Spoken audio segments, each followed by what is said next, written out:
Welcome to The Explainer. Today we're diving into the absolute goldmine of insights from Morgan Housel's book, The Psychology of Money. And really, it all boils down to one fascinating idea. Our relationship with wealth, well, it has very little to do with what we know and everything to do with how we act. And let's start with this quote from Napoleon, because it just gets right to the heart of what we're talking about. He said, "A genius is the man who can do the average thing when everyone else around him is losing his mind." It's not about being the smartest person in the room. Nope.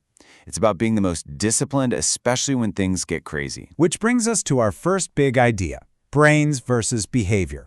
You see, this whole thing kicks off with a fascinating paradox. We tend to think financial success is all about complex formulas, right? Or making these brilliant market predictions. But it's not a hard science. It's a soft skill. And in that world, how you behave matters so much more than what you know. To really see this in action, let's talk about two people, Ronald Read and Richard Foscone. Now, on paper, you would bet everything, on one man's success over the other. But, well, their stories didn't exactly play out the way you'd think. So on one hand, you have Ronald Read. He was a janitor. He just quietly invested his modest savings into stable blue-chip companies. And he waited for decades. He died with an $8 million fortune and left most of it to charity.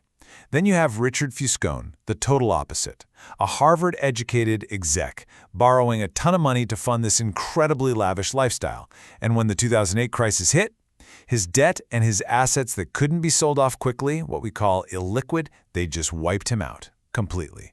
One had patience, the other greed. And really, in the end, that was the only difference that mattered. I mean, the gap in their education and experience was just massive, but behavior trumped all of it.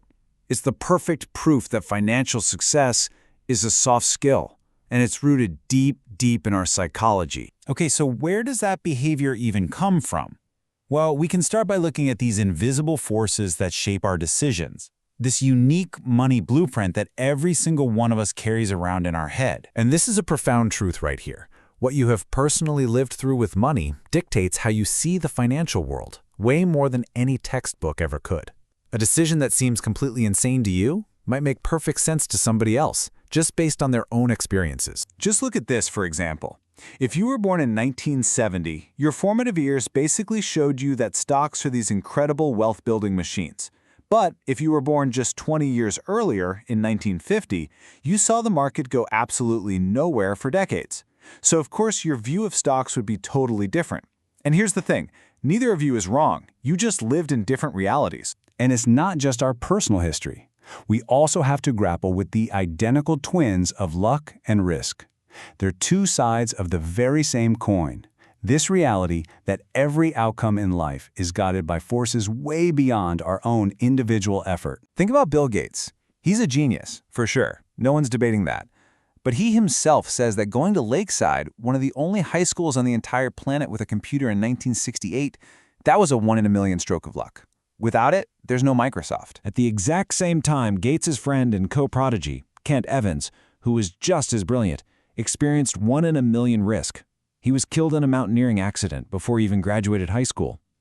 It was the same magnitude of force, luck and risk, just working in opposite directions. It's such a stark reminder of what NYU professor Scott Galloway says, nothing is as good or as bad as it seems.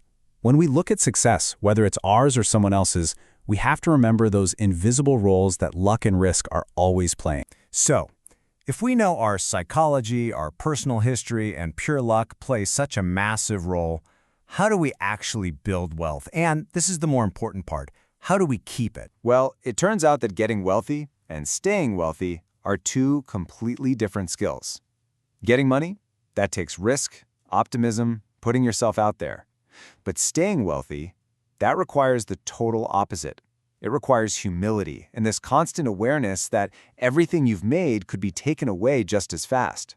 So many people have mastered the first part, only to completely fail at the second. And this is why the most powerful skill in finance might just be the least exciting one: survival.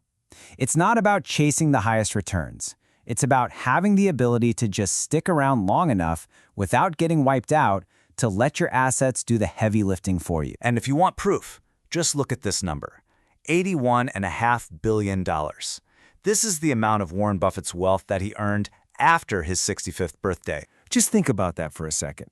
The vast majority of his fortune was built after he qualified for Social Security. Yeah, he's a phenomenal investor, but his real superpower isn't just his skill, it's his time. He's been a phenomenal investor for 3/4 of a century. Now, besides survival, the other key to staying wealthy is knowing when to stop taking huge risks. Take Rajat Gupta, former CEO of McKinsey. The guy was already worth $100 million. He had everything he could possibly need, but he risked it all for what he didn't need, a long shot at becoming the billionaire, and he ended up in prison for insider trading. His story is the perfect example of the danger of moving the goalposts. The lesson here is you have to define what enough means for you. That means you have to fight that instinct to always want more. You got to avoid the toxic game of comparing yourself to others. And you need to realize that enough isn't settling. It's gaining immunity from the kind of regret that pushes people way too far. And all of this, it brings us to the final and maybe the most important question of all. What is money actually for? What is its ultimate purpose? Okay, first we have to get this straight. There's a huge difference between being rich and being wealthy. Being rich, that's your current income. It's visible. You see it in the fancy cars, the big houses. But wealth is hidden. It's the income you don't spend. It's the nice watch you didn't buy. It's flexibility. It's freedom. And this is exactly why wealth is so important. As the psychologist Angus Campbell discovered in his research, the single most powerful predictor of happiness, it's not your salary, it's not the size of your house, it's having a strong sense of control over your own life. And that is the ultimate lesson. This is the highest dividend that money pays. It's not luxury goods. It's the ability to control your own time.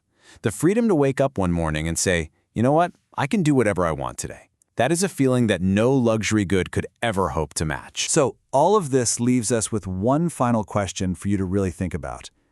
A lot of people out there are playing a financial game where the goal is just to get rich. But maybe the better game, the one that actually leads to happiness, is the one where the goal is simply to gain control over your own time. So, what game are you playing?